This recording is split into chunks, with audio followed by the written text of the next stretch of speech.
Hey, what's happening, everybody? Today it's Wednesday. And I forgot. Is it 9 weeks? Is it 8 weeks? Is it going to be 20 weeks? Who knows? Just keep training. The best thing you can do to prepare yourself is to keep training, no matter what.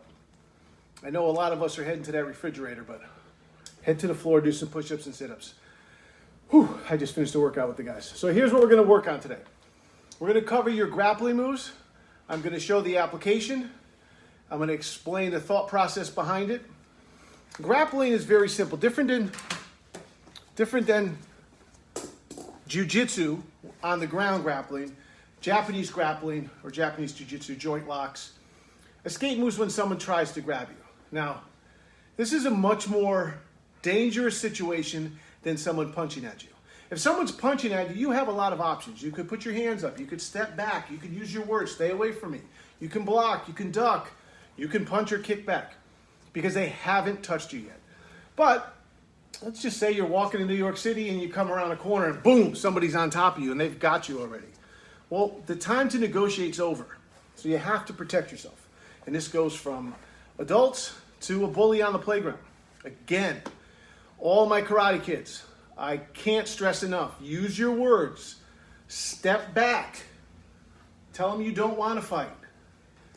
Report to the teacher if they keep bothering you. But if they're trying to harm you physically, defend yourself. Your mom and your dad will never get mad at you. I will not get mad at you. That's why we're doing this. Nobody should ever put their hands on you, and nobody should ever intimidate you and try to grab you and put you in different moves. So we're going to go over the thought process. It's real simple. Everything in martial arts is strategy like chess, especially when we do Brazilian Jiu-Jitsu on the ground. For my chess players out there, it is exactly like chess. Every move has a counter move, and so on and so forth. So, what do you know about your opponent? You're like, well, I don't know who's going to attack me. What could I know? Well, we know one thing. They're not going to be smaller. Primarily, your opponents will be larger, physically bigger, so they're going to be stronger. So this puts a little ripple in some of the martial arts of blocking and striking, because if they've already grabbed you, this isn't going to work. Especially if they outweigh you by 100 pounds. Imagine a 250-pound guy grabbing a 100-pound, 120-pound woman. And when he grabs onto her, if he's grabbed already, read versus reaction, and then she tries to knock the arms off, her arms are going to stop there, and then her confidence level is going to shrink. So the concept is this. The first question you ask yourself when someone grabs you is, what do I have available to hit? So if it's a front grab, it's limitless. Shins, knees, groin, solar plexus, eyes, nose, throat, ears. Tons of different. If you have something available to hit, you hit, loosen them up, knock the arms away, strike again, and get out. Again, with all of our jiu-jitsus, say that 10 times fast when you're a little out of breath. All of our jiu-jitsus, we're trying to get away from the attacker. We don't want to stay there. We're not in a UFC battle. We're trying to neutralize and get out. You ready, Monster? Yes. I have my trusted compadre. You don't need a beat-up dummy when you have a monster. You can just beat him up. Just kidding. All right, so we're going to work off a front grab first. Everybody say hi to Monster. He's sweaty too. Hey, guys. So when he grabs onto me, this is what I mean by read, react. He's already got me. I didn't react fast enough. I won't be able to do that. Grab on to the gi. Don't let go. And I'm hitting him. This isn't going to work. So we need that loosening up technique. We cup our hands, and we're going to clap to his ears. Now, I'm not going to do that, but that would be like that to his ears. Is he going to run away?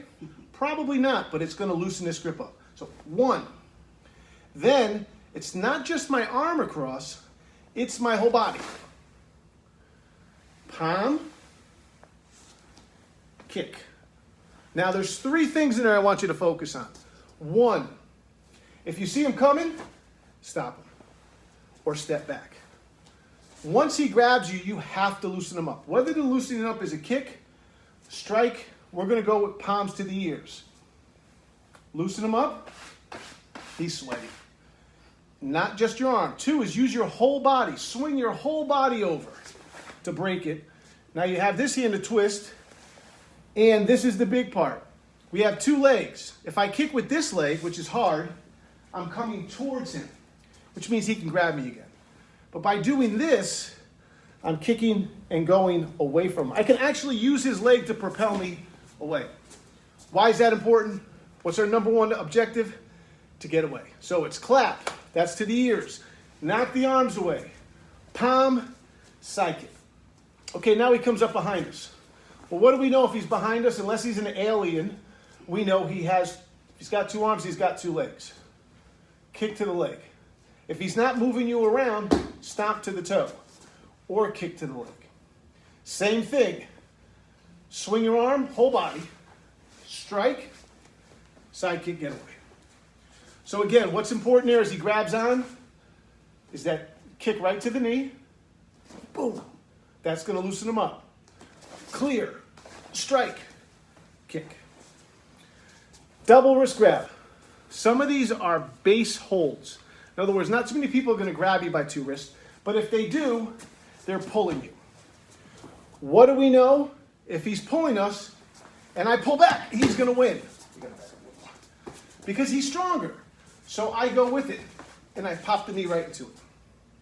It's rewiring your brain. Your initial reaction is going to be to pull away, but just go right in with the knee. If they're really tall, kick to the shin. This is an easy one. You have so many objects that you got both your legs. He can't block anything because he's holding your hands. So drop your body weight, knee, or this way. As he's pulling you, just go right in with the knee. Same thing goes for the single wrist grab. Someone's pulling you. If I pull back, he pulls me right into a punch. But if he grabs me and I go with it, I'm palm striking him. So I go with it, palm, chop, palm, leg that's closest, kick, get away. Where are we kicking? Right to the knee. That's going to help us get away. Bear hug. So there's a couple different versions of bear hugs. If he gets underneath my arms, oh, this is going to be tough. He's going to squeeze. However, twist, hit the head, use him as a ping pong. He gets around, we drop our arms. This way he's squeezing our arms, not our body. We won't panic. If we can't breathe, you will panic. Drop that body weight down. For wrestlers out there, you want to get hip position. Turn sideways, roll with me this way. See how my hip's back? If he breaks my hip position and gets me forward, he could flip me over right on my back. So let go for a second. We feel him grab, cross and drop. Dropping our body weight down. Stomp on the toe. Back kick. Bring your hips forward. Push off. Again, not going to make him run home, but it's going to give you that little bit of room to do elbow, elbow, back kick. Let's go shoulder grab. One of my favorites. So he's grabbing my shoulder and he's about to punch me. Very dangerous situation. First thing we want to do is create distance from the strike, but I don't want to let him go. He shouldn't have done this. So I'm going to pin. I'm going to step back, create distance, chop down, chop out, palm, side kick. Pin, pin, chop down, chop out, palm, side kick. Same thing goes for the rear. He's grabbing me is to turn me around and punch me right in my coconut. So if I fight him, he's going to pull me off balance and still hit me. Go with it, clear the arm, elbow to the head, knee to the stomach, elbow to the back, kick to the knee. If you notice, all of the techniques have a reoccurring theme. Pop, pop, pop, kick, get out of there. And we're using that kick to propel us away. So, what if you're stuck in an elevator? What if you're an adult and you're getting out of work and you're stuck in the garage? Then you keep kicking until he doesn't get back up again. Otherwise, you kick and you run away. All right, last one we're going to do is a stranglehold. Person comes up behind you. This is a new one for some of you guys. Very, very dangerous. They hook you behind. First thing you got to do is pluck down and get your chin in between his arm. Because if your chin's up and he squeezes, you're not going to be able to breathe. You're going to panic. Pluck down. Get that chin down there. Yes, it'll hurt if he's squeezing your chin, but he won't cut your ear off. And then push your way into him. Turn it into a headlock. Strike the groin. Reach up. Crazy.